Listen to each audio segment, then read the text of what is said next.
Today my cat killed 2 more birds. I wish I dug graves for them. I wish I buried them in wet, dark soil that would comfort their stiff, distressed bodies. I didn't.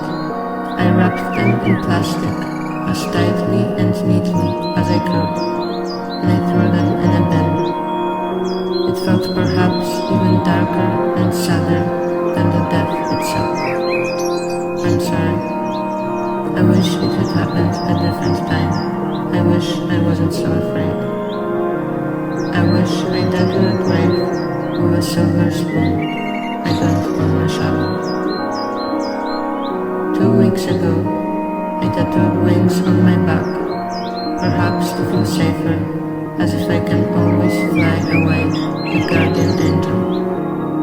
Today my cat killed 2 more birds. Their wings are blurred, muted. Did they start to flutter when they felt the danger?